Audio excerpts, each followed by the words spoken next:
Hi guys, I hope that you're really well. So we have a lovely student in the group. You might have seen her Monday and Thursday. Her name is Shamae. I think she pronounces it Shamae. I think it's like a nickname anyway because she's a Sarah. But I just say it Shamae because Welsh Shamae is like, hi, how you doing? Shamae. So it's just become a bit of a nickname and I think it's stuck. So she's just becoming the queen of good questions. She asks really good questions, all right? She's always saying, Luke, I've just read this. Can you explain this? I don't mind people reading as long as you read out loud and you get the muscle memory out loud. I'm looking a bit shiny and I'm probably going to end up with like cystic acne because I ran out of my little SPF token face thing, you know. And I was like, I'm sure I've got some other moisturizer somewhere here. And the only thing I could find, I used to use this on shoes. Has anybody ever used the blue Nivea? If you're in America, it's not quite the same formula. The German, the European original one is slightly different than the one that you get. I've always really liked the smell, but I use it on shoes normally. It brings up leather brilliantly.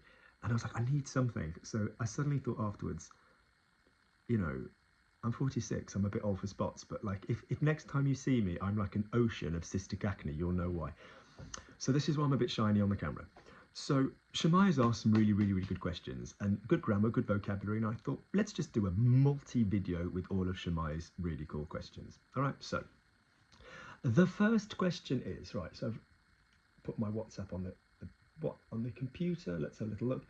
Hi Luke, while reading, I've been coming across this expression, ne pas se faire prier. Ne pas se faire prier. Can you explain more about it? Thank you. Lovely. So first things first, look in the description box. I will write it out underneath in the description box. Second, there'll be a Kofi link, K-O-F-I, where if you find this video useful, please subscribe. Please click like. By all means, purchase the podcast, and I'm open to receiving voluntary gestures of a little coffee if you found these lessons that are free for you useful.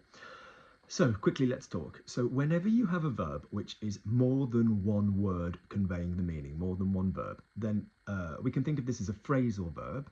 So like in English, to get on, to get off, to get along with, to get across, to get your point across. Anything that's needing more than one word to give this idea. So what we always normally do is we go to the dictionary form. That's the form of it which is in the infinitive. And can I make this very clear? It is not that the infinitive is just the title of the verb. You are going to be using the infinitive in language all the time after, you know, like a first verb, a modal verb, whatever. So say, for example, you had, what's the one I've just used with the group? S'en prendre à quelqu'un. So S apostrophe E-N space P-R-E-N-D-R-E space A with the accent quelqu'un, which is to kind of like take something to somebody a bit aggressively and be like, oh, I'll bring this to your attention, like, you know, take it up with you kind of thing, you know. And so say you were given that verb as an infinitive, s'en prendre à quelqu'un is the form that you would get. So you would get it in the third person, yeah, the he, she, it form. You would get any material there that were negative, you'd get it as a ne pas.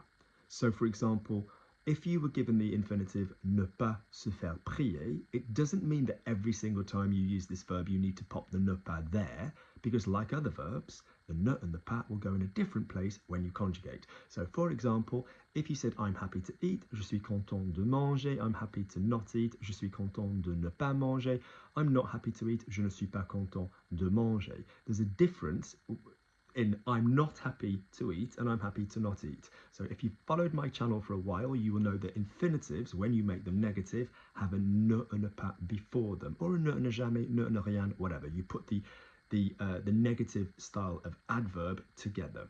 So when she's asking me, Luke, what does ne pas se faire prier mean? It basically means when you use this verb negatively. It won't always be in that word order. So prier, let's be very clear, it is to pray, yeah, but it's also, if you think about it, to beseech. I formally ask you.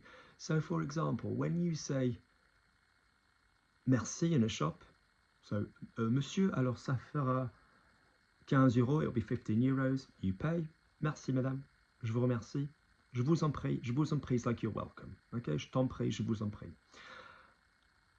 So we use this word je vous prie de ne pas le faire. I request that you don't do this. We do use prier in this kind of formally ask way elsewhere in French, right? Okay. So when you use prier, we've talked about that it can be a formally ask. Let's look at the faire. So when you have the faire and then another verb, it is known as the causative. So this is when you cause somebody else to do the verb. The person doing the faire is not the same as the verb that comes after the faire. So if you said Luc makes me work, Luc me fait travailler, Luc is not the same person doing the working. Luc is making me work. Phil makes me smile, Phil me fait sourire. Phil is doing the making, I'm doing the smiling. And that doesn't necessarily imply on purpose. It can be on purpose, it can, so if you, for example, use the reflexive form of it, je me fais, so yeah, I got massaged, I chose to have a massage, je me suis fait masser, je me fais masser, I get massaged. Or it could be something you did not wish to happen at all, it's just reflexively, passively happening to you. Je me suis fait, il s'est fait tuer, he got killed. Yeah. So when you use se faire prier, it's basically saying you are being asked, requested in a really formal way. So that's the idea, that someone else is requesting something of you. So the expression se faire prier means that somebody is having to make an effort for you to do something. Yeah.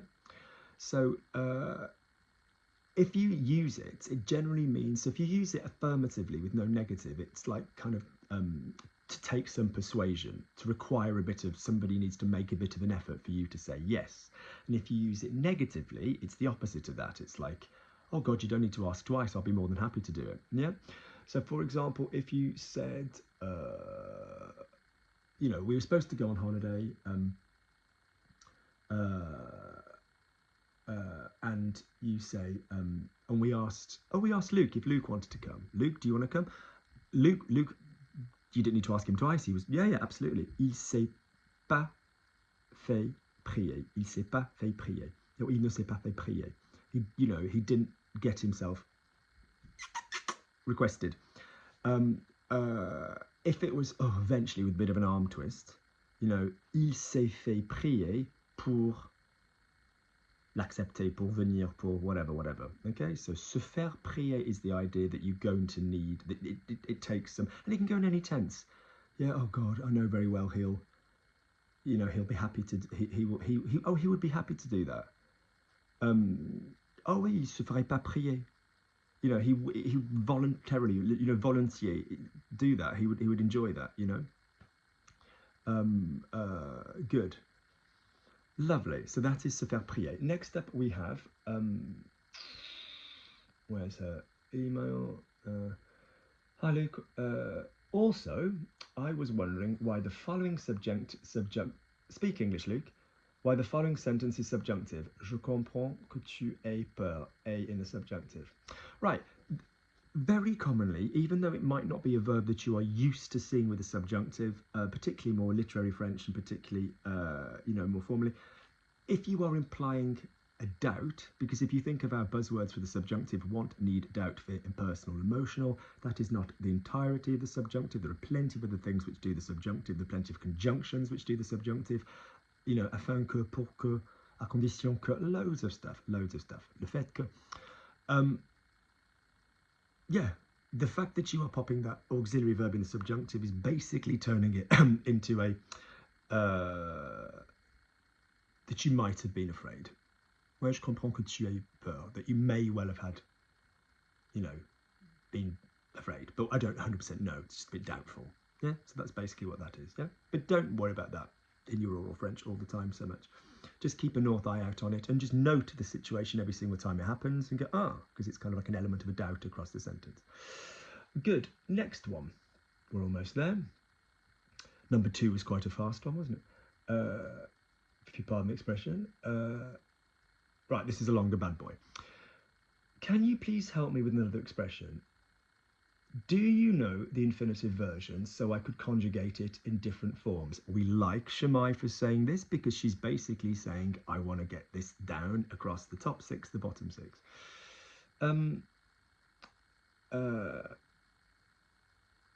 Yeah, so like I said, elle s'en prend à moi, if it was the verb to get pissy with somebody. So elle s'en prend à moi, elle s'en prenait à moi, elle s'en prendra à moi, elle s'en prenait à moi. Il est intéressant qu'elle s'en prenne à moi. Avant de s'en prendre à moi, elle s'en est pris à moi, elle s'en était pris à moi, elle s'en sera pris à moi, elle s'en serait pris à moi, ou prise à moi. Il est intéressant qu'elle s'en soit prise à moi, après s'en être prise à moi, à moi, pris à moi. Yeah, for example, and it's like, it's great to have the infinitive as a title, but also as a kind of like one of those options, yeah? So, she's saying, elle ne voyait pas du tout où est-ce qu'il voulait... My God, it needs to get bigger, my eyes get really blind. Elle voyait pas du tout où est-ce qu'il voulait en venir. Où est-ce qu'il voulait en venir? Right, so en venir. And what's the next one? Je ne le savais pas et j'étais de plus en plus curieuse de savoir exactement où est-ce qu'il voulait en venir. Oh, okay, so we've got vouloir with venir. So en venir, there's en venir and there's vouloir en venir. Organize the brain, Luke. Vouloir en venir, first of all, is to... No, en venir, first of all, is... No, let's go... En venir is... Right, let's start again at the beginning. You are used to figuratively using verbs that describe movement for thought and achievement. Like if you think about it, when you say « Je suis arrivé à le faire », I managed to do it. « Je suis arrivé à le faire », I arrived at the point of doing it. It might not suggest any actual movement around the place. Might do, you know, if it's like I managed to run 400, you know, meters in however many seconds. But yeah. But it's the same here. So the en venir with the vouloir before it is basically what you're trying to achieve, what you're trying to get out of it. Vouloir en venir, where you're trying to get to, come to. I don't see your point. Où est-ce que tu veux en venir? Yeah. Some people think of it as like, what do you want to come of this? And that's a nice way of thinking about it as well. So that's with the verb vouloir, although by definition you could use it with like another request verb, you know, but it's vouloir plus en venir would generally mean, what do you want to achieve from this? Like, what's the goal? What you're trying to get to, what's your point? Would it say as the English translation? Vouloir en venir, is it in there? What are you driving at? What are you getting at? Yeah, what is it that you want? What's your purpose? Yeah, okay, lovely. En venir plus an a. So you've got one preposition before the venir and one preposition a afterwards. So en venir a without the vouloir, in and of itself. So let's see if that's up there. En venir up there without the vouloir. And en venir in and of itself, it's kind of a gradual bit by bit drip feed verb for kind of like, I'm really coming to like him. I mean, we use that in English, don't we? I'm coming to like him. I'm coming more and more to appreciate Luke's grammar explanations. So en venir à is a slow form of commencer. It's also a continuous form. Let's be very clear. When you use commencer, so j'ai commencé à faire quelque chose, j'ai commencé à faire quelque chose, it could be a finite point on the timeline. Alors en 1983, 82, j'ai commencé à faire de la danse. I started dancing it when, no, before that I was 3, j'avais 3 ans. So, whereas if it's like, il en vient à faire quelque chose, it's like more and more and more, he's coming to, so if it's like, he always used to do his shopping in the big supermarket, but he's, you know, more and more he's doing it online. Il en vient à le faire en ligne.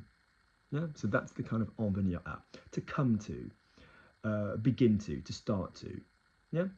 En venir à faire quelque chose. So that in itself can be used with that. Okay, so there's en venir, vouloir en venir, or there's en venir à. Okay, you don't need to use an E pronoun to represent the a if you don't say what you want to achieve. It's fine to just say je sais pas où tu veux. Well, it's the as given in the example, you'd use where rather than the to, because it's kind of like, again, figuratively, it's a verb about movement. What have I done with it? What have I done with it? Where's the example from Shamae? Yeah, it's where, où est-ce qu'il voulait en venir? Not what is it? It's not qu'est-ce qu'il voulait en venir. It's où est-ce qu'il voulait en venir. Yeah, and then the third use of vouloir en venir, the third use of en venir would be, you can use en in a red way with venir, like where, you know, il vient de Paris, il comes from, il en vient, but it's rare. It's rare. You don't hear that very often at all. Good. All right, guys, I hope this is useful. Good. Let me know if you found these useful. 3 damn good bits of grammar. So we've had se faire prier, ne pas se faire prier. We've had a with we've had a with the subjunctive, and we've had en vouloir. All right, let me guys know if this was useful. Speak soon. Take care.